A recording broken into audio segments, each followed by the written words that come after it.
Hi, Neri here. If you're a crafter, selling your handmade products or kahit side hustle pa lang, most likely gumagawa ka ng sariling costing, right?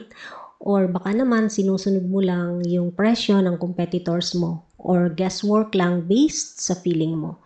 Or kung marunong ka mang mag-costing, baka ganito din ang ginagawa. I have a spreadsheet here which I have been using for years. As you can see in the tabs, meron ako ditong costing. Ito yung pinakauna talaga. And then planners and TNs, leather accessories, notepads. Ang uniform dito is like for example with this one. Ang ginagawa ko if I have a new product na craft is gagawin ko na is kakopy ko lang to.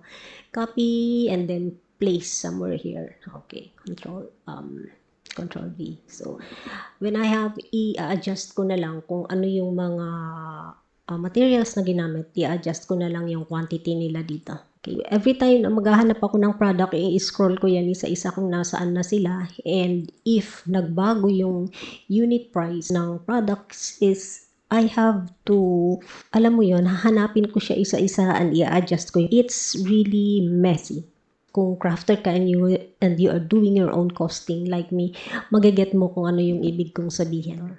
That's exactly why I created the Maker's pricing calculator. Hindi siya complicated system, hindi siya overwhelming spreadsheet na kailangan mo pang aralin for hours. It's a simple, direct, no-nonsense pricing system made specifically for makers like us. Just a brief overview, papakita ko yung kung ano yung nasa loob dito. Main component niya is the calculator. The thing is, this will not happen if you will not input your data. Kailangan mo pa rin ilagay yung data mo before all of this will be populated. If we click on the products, you will see here all the products na you're going to sell. So for example, let's just say we put here another additional product, classic, let's say classic journals. So as you can see here on the catalog, it will automatically appear the bottom. Aside from the products, you must have your master list. Ito yung cost ng lahat ng materials na ginagamit mo para magawa yung products na andun, yung unit cost. Okay, so halimbawa, Astro paper na 300 GSM, magkano yung isang piraso? So nakalagay dito for one sheet, it is 4.61. After that, you're going to craft your recipe. Ano yung recipe? Yun yung ano-ano yung mga sangkap ng isang produkto na ginagawa mo. Okay, so for example, here, sa recipe, I have here the microjournal. For the microjournal, ano yung mga sangkap? Actually, listed na lahat dito ng raw materials. You just have to pick one and then input quantity. When you have all those, you can go to the calculator and just look for the for example, resilience journal, sticker set and passport. It will automatically populate and the materials, unit cost, quantity, and the totals will be all listed here. So, at a glance, you can see kung magkano talaga yung suggested retail price niya. Here is the suggested retail price and this calculator computes the market ready price already, rounding it into 399.00. And aside from that, we have here the profit insights. So makikita mo yung cost per piece. Ito yung cost per piece. Ito yung base cost, fees, and then yung profit. Magkano yung kinita mo sa per piece. You will readily see it here.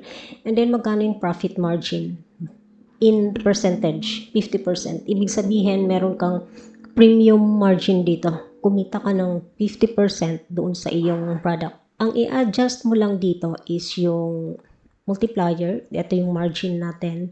You can adjust this depending doon sa market mo. And yung fees, depende doon sa platforms na ginagamit mo. Kasi diba may mga charges kung GCash, meron kang ginagamit na Sendit or PayMongo, or you are using web like Shopify or platforms like Lazada and Shopee, they have their own fees. So you have to add it here para hindi ka naman lugi. Meron tayo ditong what if. You don't have to touch this one. So, halimbawa, what if yung multiplier mo is 1.5 lang, ayaw mong gamitin yung 2 dahil masyadong mataas, or you are selling it in wholesale. So, ayun, gagamitin mo lang yung 1.5. And then you can also adjust here yung percentage ng fees na gagamitin mo. It will automatically compute and you will see kung healthy pa rin yung margin mo o hindi. Diba? It's already systematic, hindi mo na kailangang magpabalik-balik doon sa costing mo. And I have also created this catalog wherein you can already see yung prices ng iyong per item or product and then how much is yung profit per piece. Ito yung madalian kung hinahanap mo yung product or kung may customer na nagtatanong how much is this. Hindi mo na kailangang kalungkatin yung iyong mga costing. You just have to look in your catalog. With this calculator, you can properly compute your materials plus labor plus overhead and your desired profit margin. Hindi mo na makakalimutan kung ano yung mga kailangan mong ilagay kasi most of the time, especially yung labor, hindi talaga natin idinadagdag kasi parang ay ang mahal na ng product. But in today's economy, talagang mahal na lahat. So you have to consider paying yourself. If you have this, you can instantly see kung tama ba yung presyo mo. No guessing, no underpricing, no bahala na. This comes also with a PDF guide. Okay, para alam mo kung paano siya gamitin. You have here the table of contents. This is interactive. Kiklik mo lang, halimbawa, what this system does. Makikita mo na siya dito, what you get. This is a two-part system designed to work together, the maker's pricing calculator and the step-by-step. So, everything is written here. Okay.